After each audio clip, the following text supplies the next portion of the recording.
Brian, hi.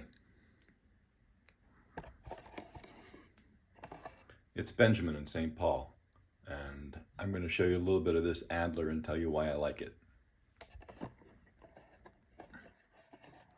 So, yeah, monochrome. The two-tone came a little bit later, I think, in the 60s. So, here's the single or double spacing.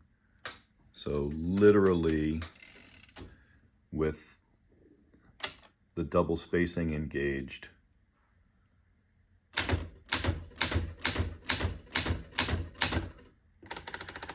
you get H, H, H, H, H, and it'll put it right in. And then on this side, you've got red,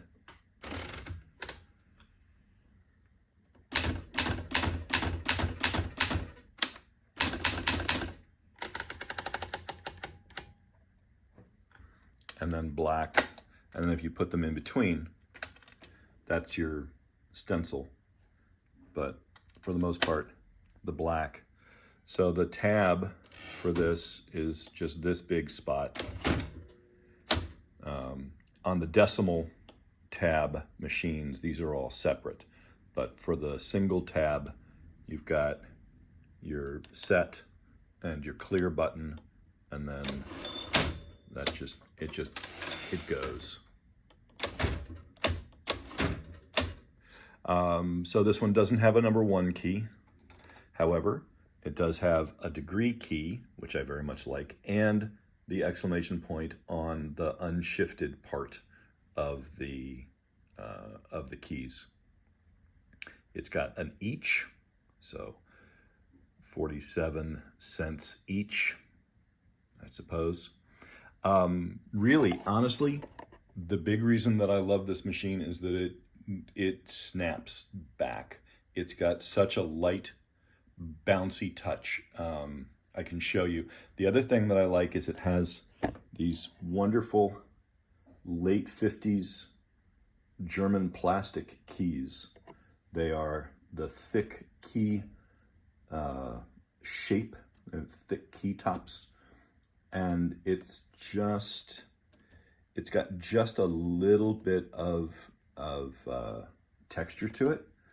I don't know if it's a PBT double shot or whatever the kids use these days on their mechanical keyboards, but it's certainly very cool. So I'm going to type a little bit. You get an idea of what the action is like.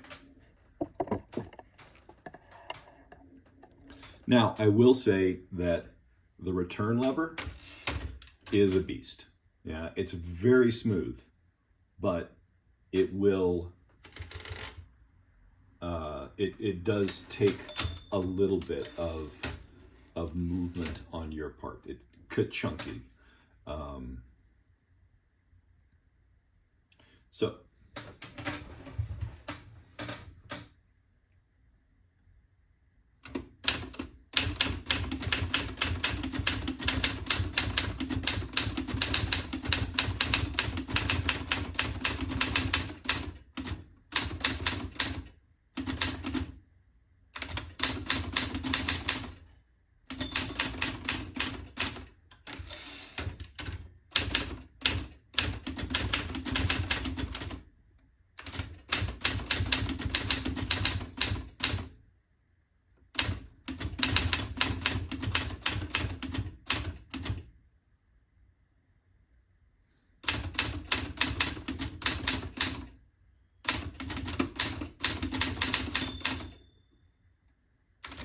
backspace.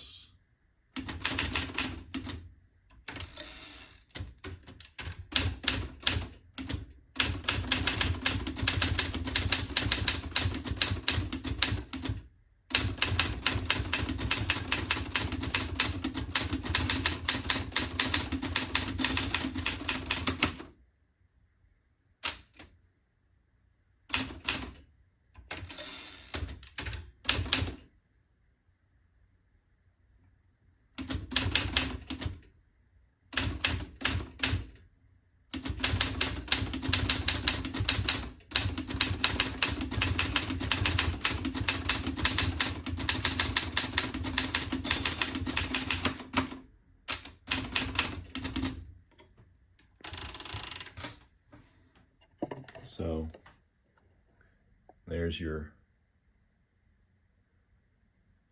print quality. I think the print quality is just spectacular on this. That's one of the other things that I really love about it. So the ribbon cover, this is cast aluminum, near as I can tell. If you don't, okay, so I'll get to that in a second. It's set up like an Olympia, the SG1. I have an SG1 downstairs. It doesn't type as well. It doesn't have this lightness of the pushing down. It's a heavier machine for me. I've tried to clean it, but for me, this machine feels better, snappier, more.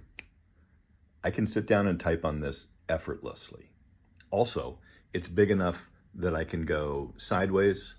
I can put envelopes in. Now, I am missing the handle for the paper injector. Paper injector works fine, but you know, I'm missing that.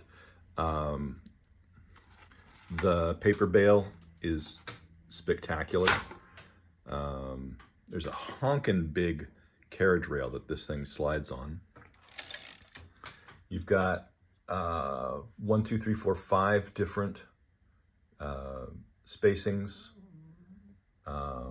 This is the clear all tabs, the release for the platen to go bloop, bloop, bloop, bloop, bloop, bloop.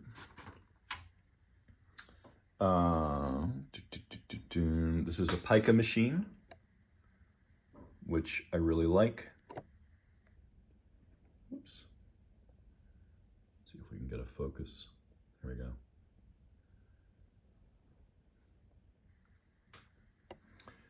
Takes your standard DIN 2013 spools. These are plastic that came along with it. It seems to be going really well. When I bought it, there was a problem with the tabs. Okay, so the other thing that I will say is that, one, it weighs an awful lot. And if you don't have the bottom plate that lives under here, these edges over here are kind of sharp. Yeah, so just be aware when you're moving it, it's not the kindest of undersides. But I am given to understand that the bottom plate is a very good thing to have. Oh, and there is let's see if I can get this. So that's your touch control. It's a dial underneath in the back of the bottom, and you just slide that dial left to right or right to left. I don't have the strongest fingers in the world, but I'm not usually struggling for that shift. It's a very easy shift. What else? I think that's it. Yeah, it's just a marvelously, again, bouncy is the word I would use for it. I splurged and I got a new platen when I had the opportunity, and I've had nothing but the best of luck with this machine. I have told people that this will be the last machine I get rid of, and it's probably pretty close to that. All right, we're running up on 10 minutes, so I hope this helps. Take care. See you later.